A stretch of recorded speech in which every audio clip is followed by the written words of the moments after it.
کل تمہاری بچی تھی سرکار زرار کی بہن انگریز کے مقابلے میں مولانا اور تھوڑا سا پیچھے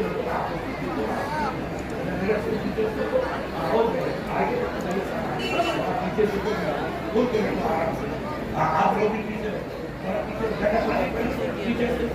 اور پیچھے آرام سے اور درود شریف پڑھیے گا. وہ آپ کی ہماری ماں تھی اور آپ لوگوں کی بچی تھی. وہ حضرت زرار ان کے بھائی کا نام تھا جو سید صاحب گھوڑے پر جہاد کرتا تھا مگر گھوڑے پر ضد نہیں کرتا تھا. اتنا بہادر تھا کہ ننگی پیٹھ پہ بیٹھ کے جہاد کرتا تھا اور تلوار کبھی ہاتھ میں نہیں لئی نیزے سے لڑتا تھا. وہ نیزہ اس کا 10 فٹ کا ہوتا تھا جس کو ٹچ ہوتا تھا اسے ٹکڑے کر کے پھینک دیا کرتا تھا. اللہ نے کیسی طاقت دی. یہ نیزے کی طاقت نہیں تھی یہ اس کے مصطفیٰ کی طاقت تھی. یہ محبت مصطفیٰ کی طاقت تھی. یہ ایمان کی طاقت تھی. آج ہم گولی چلاتے ہیں تو کتیا بھی نہیں مرتی ہے. وہ مچھر چلاتے ہیں وہ برج چلاتے ہیں نیزہ چلاتے ہیں تو شیروں کے جو ٹکڑے ہو جاتے ہیں. یہ طاقت نیزے کی نہیں تھی یہ اس کے مصطفیٰ کا جلوہ. یہ ایمان کا جلوہ تھا. یہ ایمانی قوت تھی جس سے اتنی اللہ نے دعا کے انقلابی اور انقلابی ماحول کو پیدا کر دیا تھا. زرار کی بہن ان کے ساتھ تھی اور خواتین تھی. خدا کی قدرت انگریز کی لڑائی ہوئی مخالف بھاگا. بھاگنے کی وجہ سے مسلمان نے تعاقب کیا. پھر مخالف دوسری جانب سے آیا مسلمانوں کو گھیر لیا. مسلمان پسپا ہوا پیچھے ہٹا. تب عورتوں کو پتا چلا کہ ہمارے بھائیوں کو شہید کیا جا رہا ہے. مسلمان پیچھے ہٹ رہا ہے اور مخالف طبقہ آگے بڑھتا ہے. تب حضرت زرار کی بہن کو جلال آیا اور خیمے کی لکڑی جو تھی اس کو اکھیڑ کے اس کو لا کے جلانا شروع کر دیا. اور عورتیں آ گئی. ان کا جو سردار تھا عیسائی اس بچی کو دیکھا جو سب کی اگوائی کر رہی تھی وہ سب کی قیادت کر رہی تھی. مسلمان مجبوری سے پیچھے ہٹے. یہ رب کی حکمت تھی. کبھی تکلیف آتی ہے اللہ کی طرف سے آتی ہے. اس نے اس بچی کو دیکھ لیا. اپنی واقعے جوانوں سے جو کمانڈر تھا کہا اس بچی کو زندہ سب کا سر اڑا دو مگر اس آگے والی بچی کو زندہ گرفتار کرو. لوگوں نے اس کو سنا. بچی نے بھی سنا. خدا کی قدرت لڑائی نے کروٹ بدلی. کروٹ بدلتے بدلتے اس بچی کو پکڑا گیا اور دوسری بچیاں کئی شہید ہو گئی. اس کے بعد مسلمانوں کا اور مخالف کا معاہدہ ہو گیا. معاہدہ ہونے پر وہ بچی آزاد ہو کے آئی. اس نے کہا کہ ان کو قتل کرو. اس بچی سے میں نکاح کروں گا. اس کی آنکھ بہت اچھی ہے. یہ جیسا جیسا خبر اس نبی کی غلام کنیز شہزادی کے پاس پہنچی. جب اپنے بھائی زرار کے پاس گئی کہا بھائی صاحب اللہ کی مہربانی کہ اللہ نے میری عصمت کو محفوظ رکھا میری حرمت کو محفوظ رکھا میری عزت کو محفوظ رکھا. آپ لوگوں کی جدوجہد سے ہمیں آزادی ملی اور میری بہنیں بھی آزاد ہو کے آئی مگر اس کو تو نے کہا کہ سب کو مارو اس بچے کو مت مارو. اس کی آنکھ اچھی ہے. جس آنکھ پہ ایک کتا انگریز فرشتہ ہو جائے وہ نبی کی کنیز کو گوارا نہیں ہے. بھائی کے خنجر کو لیا اور آنکھوں میں مارا. دونوں آنکھیں نکال کے باہر پھینک. کیا بہادری تھی. کہا جس آنکھ پہ ایک دشمن نبی فرشتہ ہو جائے وہ آنکھ میرے پاس رہنے کی وجہ سے نہیں ہے. اٹھا کے آنکھوں کو نکالا اور باہر پھینک دیا. یہ کل مسلمان بچی کی غیرت کا عالم تھا. یہ ان کے جوش ایمان کا جذبہ تھا کہ مخالف کی ایک ہلکی سی بات نے ان کے ایمان کو جھنجھوڑ کے رکھ دیا. آنکھوں کو نکالا اٹھا کے پھینک دیا.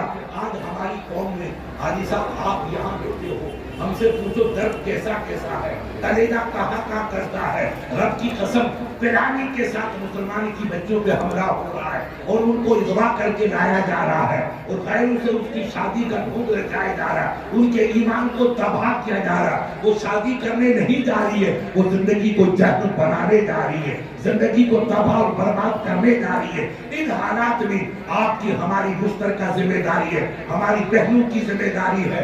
ہماری ماؤں کی ذمہ داری ہے. ہم اپنے بچوں کی حفاظت کریں ان کو پردے میں رکھیں ان کو اسلام کی تعلیم دیں. اگر اسکول وغیرہ بھیجنا ہو تو ایک دائرہ مقرر کرو. اتنی بچی تعلیم حاصل کرے گی اس عمر تک. اس کے بعد ہمیں اپنی بچی کو मायावती नहीं बनाना है, सोनिया गांधी नहीं बनाना है, हमें अपने बच्ची को कनीज़े फातिमा बनाना है। अगर ये जज्बा लेके चलेंगे तो हमारी इज्जत की कुछ न कुछ हिफाजत बरकरार रहेगी। वरना मेरे प्यारे याद रखना, कफन की चादर भी नहीं मिलेगी, इज्जत भी जाएगी और जिंदगी भी तबाह हो जाएगी। आप जमाने को देखो, आपका रब फरमाता फातबिरू या उलिल अब्सार, यही कुरान है कि जमाने को देखो और अकल के नाखुन पैदा करो, इबरत हासिल करो, खुदा के अजाब से डरो, जमाने की तेज रवि से और जमाने की सितम ज़रीकी से बचो और अल्लाह की जानिब रुजू करो।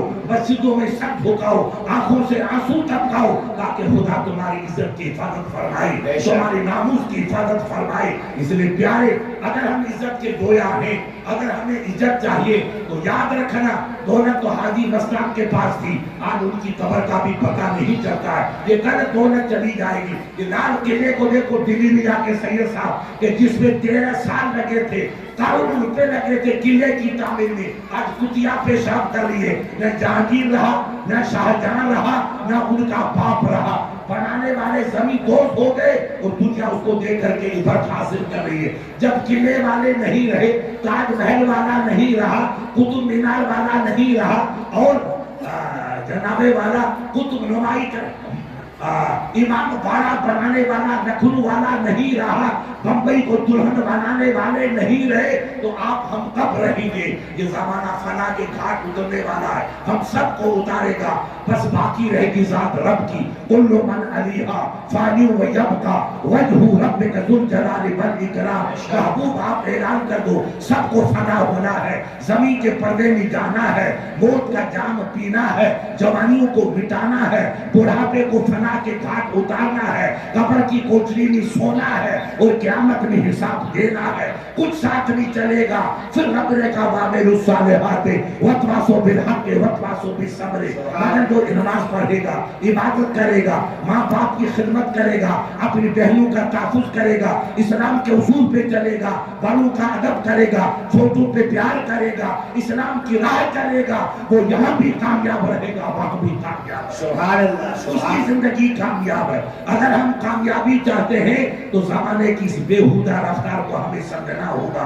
गुजरात में इनाम दिया जा रहा, पर्चे छपे हैं, मेरे पास मौजूद है कि जो इनकी उनकी बच्ची को अगवा करके लाएगा इतने लाख रुपए इनामे मिलेंगे। एक सेठ थे हमारे, बड़े सेठ, रोने लगा, मुफ्ती साहब क्या होगा? मैंने कहा भाई देख ले, इशारे में कुछ समझा कि ये कब्र किसके लिए तैयार की जा रही, उधर नहीं इधर कब्र तैयार हो रही है। हम अपनी बच्चियों की फिक्र करें, हम अपने बच्चों की फिक्र करें। अगर बच्ची आजाद जाएगी तो रूई उड़ करके आग में पड़ेगी, जल के फना हो जाएगी। हमारी बच्चियों का जिंदगी की रफ्तार रूई की तरह, रूई बड़की खफीफ हल्की है, उड़ के आग में जाएगी, जल के खाक हो जाएगी। और हमारा बच्चा वो बहते हुए पानी की तरह, कभी रेला इधर चलता है, कभी पानी का भाव इधर होता है, कभी पंजाब को जाता है और कभी वहाँ के राजस्थान की तरफ चला जाता। हम अपने बच्चों पे कंट्रोल नहीं, बेटा नमाज पढ़, अपनी माँ की खिदमत कर, अपने खेत में जा, अपने मोरबे पे जा, पानी जाके पिला, जा नमाज पढ़, फजर का वक्त हो गया, बच्चा नमाज पढ़ता रहेगा, बच्ची नमाज पढ़ती रहेगी, घर में कुरान पढ़ती रहेगी। आप 10 दाना डालोगे, अल्लाह 10,000 दाना अता फरमाएगा। आप 1 किलो डालिएगे, अल्लाह 10,000 किलो आपको अता फरमाएगा। नमाज और रोजे और दीनदारी के जज्बे के तहत जो अमल किया जाता है उसमें अल्लाह ताला बरकतों की बहार पैदा फरमाएगा। हम अपने बच्चों पर कंट्रोल करें, बेटा क्या कमाई कर रहा है, ये मोबाइल कहाँ से लेकर आया, तेरे बाप ने तो तुझे पैसा नहीं दिया, क्या चोरी का है? देखो ये भीलवाड़े, अजमेर के पास भीलवाड़े के बीच गाँव है, मैं नाम नहीं लेता हूँ, मैं वहाँ बहुत जाता हूँ, गली गली वहाँ चंद जवान बच्चे खूबसूरत थे, अल्लाह ने 10 पैसे दिए थे, वो अच्छा काम करते थे, उन पे छप्पा लगाया, वो जेलों में डाल दिया। अभी मेरे पास 10 मिनट, आधा घंटा पहले फोन आया कि मुफ्ती साहब उनके बदन पे गर्म करके उसी को चलाया है, बाहर जा रहे, कब सुधरोगे? इस कौम का हाल क्या होगा? मुझसे तकलीद बिलाल हबशी क्या होगी, हमसे तकलीद बिलाल हबशी क्या होगी, हम किधर जा रहे हैं, हमें समझना होगा। खंजर चले किसी पे, तरफते हम आए अमीर, खंजर चले किसी पे, तरफते हम आए अमीर, सारे जहां का दर्द हमारे जिगर में है। مسلمان اسے نہیں کہتے جو حلوا کھائے یا بکرے کا لحم کھائے، یہ تو کتیے بھی کھاتے ہیں، اس کا نام مسلمان نہیں۔ جو مسلمان کے درد میں جیتا ہے اور مسلمان کی محبت میں جان دیتا ہے وہی مسلمان کہلاتا ہے۔ یہ سب مسلمان ہمارے بھائی ہیں۔ میرے رب نے فرمایا انما المؤمنون اخوہ، جتنے مسلمان ہیں وہ سب آپس میں بھائی ہیں۔ من قال لا الہ الا اللہ فہو مسلم، جس نے کلمہ طیبہ پڑھا وہ سب آپس میں بھائی اور مسلمان ہیں۔ جب بھائی ہمارے ہیں